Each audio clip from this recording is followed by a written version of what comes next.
Tu peux aider, il est possible d'aider les parents qui sont souvent partie prenante et hyper important dans l'évolution du joueur, de la joueuse, de leur enfant, tout simplement.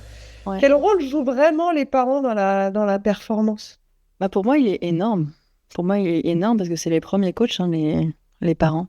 Donc, pour moi, aujourd'hui, je vois deux facteurs qui fait qu'un joueur va y arriver, entre guillemets, en tout cas, va arriver à ses objectifs. C'est à quel point il y croit. C'est la base de la base. Et souvent, on dit, ouais, moi, je veux ça, mais en vrai, inconsciemment, on n'est pas vraiment OK avec ça. On n'y croit pas profondément. Et le deuxième truc, c'est l'environnement. C'est un impact énorme. Donc, ouais, c'est les premiers coachs. Et L'erreur la plus fréquente avec les parents, c'est que tu as des parents qui sont omniprésents, d'autres qui sont présents, mais je trouve à la fois supporters, et ça, je trouve ça hyper cool, ça. Ouais. Comment trouver en fait le bon curseur. Il y a aussi des parents qui sont hyper taqués, qui s'immiscent dans la programmation des jeunes, notamment. Et Mhm. ça joue, et ça joue, et ça joue, et ça joue. Comment est-ce que... Ouais. quelle est l'erreur, tu trouves, que tu vois la plus fréquente qui revient? Bah, j'ai envie de dire que c'est la même que pour les coachs, c'est de faire du sport de leur enfant une affaire personnelle. Ouais.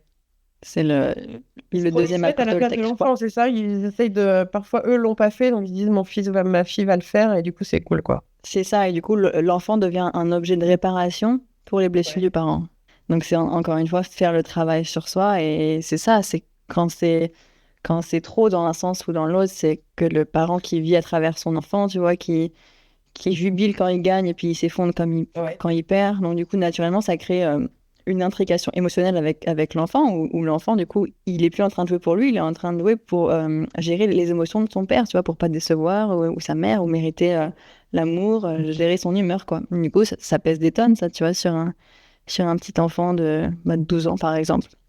Comment l'entraîneur il peut intervenir justement à ce moment-là, quand il voit le parent, sans à la fois froisser le parent, arriver lui parler, mais de façon hyper Mm. fine, et avoir un impact positif? Ouais, ouais. C'est vrai que c'est pas facile. C'est pas facile. Ça demande beaucoup de conscience de soi et de conscience de ce qui joue.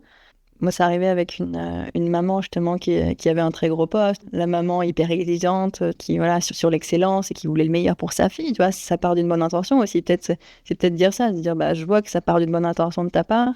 Toi, tu veux ça pour ta fille, mais ta fille en fait dans le tennis, elle est là pour l'instant pour s'amuser. Elle a pas les mêmes ambitions que toi et c'est un truc voilà qui arrive. Plus tard, souvent, enfin, c'est hyper rare d'avoir un enfant qui dit bah, moi je veux faire ça et du coup d'être hyper discipliné. Parce que du coup, la maman était frustrée de voir que sa fille était pas hyper disciplinée comme elle peut l'être dans Ouais. son domaine.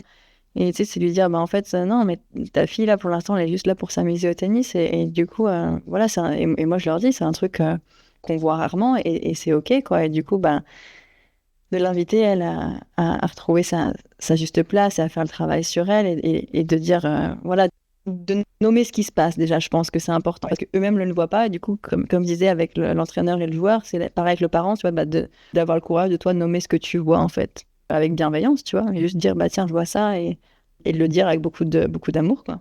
Parler après un match, c'est souvent très compliqué. Alors gagner, c'est souvent un peu plus facile. Comment un parent peut bien parler avec son enfant? Bah, je pense laisser un peu de temps, déjà, laisser justement cette distance et laisser son enfant, s'il est triste, bah, de pas vouloir le sauver tout de suite et le laisser vivre sa tristesse et le laisser vivre son émotion. Parce que des fois, en tant que parent, on peut avoir envie bah, on n'est pas à l'aise avec l'émotion de son enfant, donc on a envie de le sauver de son émotion et de dire non, mais t'inquiète, ça va aller, tu vois. Bah non, il a juste besoin aussi de la vivre et ça va aussi le faire grandir, tu vois, même si c'est pas facile. Et donc, déjà, ouais, laisser un temps et pareil, ouais, créer cet espace safe où il peut se confier, où il peut dire ce qu'il a ressenti et pas tout de suite dire alors t'as gagné, tu vois. Plutôt, mais tiens, comment tu t'es senti aujourd'hui? Est-ce que tu es content de ce que tu as fait? Et qu'est-ce que tu as appris? Et de créer cet espace-là où il n'est pas jugé, et où tu l'accueilles en tant qu'être humain avant qu'en tant que performeur et que joueur de tennis, Qu'est-ce qu'un enfant attend vraiment de ses parents? d'être aimé pour qui il est. Ça. Ouais. Mm. Pour qui il est, pas que pour le résultat, quoi. Qui a très bien le Ouais, résultat.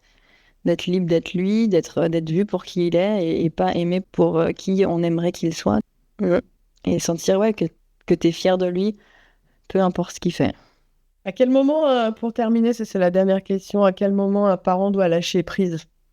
il doit se dire, attends, mais là, là, ça va pas, je suis vraiment trop omniprésent, je suis pas forcément un atout positif. Et comme tu dis, le parent, c'est le premier coach à la base, hein. Quand justement il sent que son besoin de contrôler, ça prend plus de place que la joie de son enfant, tu vois, et que lui-même, il voit que ça lui crée trop d'émotions. Donc j'ai envie de dire un peu tout le temps, on doit lâcher prise, un peu tout le temps. Après, ça demanderait aussi de définir ce que ça veut dire lâcher prise, mais tu vois, en tout cas, c'est pour moi accepter que je peux pas sauver mon enfant, tu vois, que quoi qu'il arrive, il va devoir vivre ses propres épreuves. C'est aussi ça qui va le faire grandir. Et que quoi que tu fasses, parce que souvent on a envie de protéger, mais quoi que tu fasses, ton enfant, il pourra pas échapper au fait d'avoir des challenges, et tant mieux, tu vois. Et si tu le surprotèges à la maison, il sera aussi challengé, sur-agressé à l'extérieur. Donc réaliser qu'il a besoin de tout pour grandir et d'être là pour lui. Un conseil que tu pourrais donner aux parents?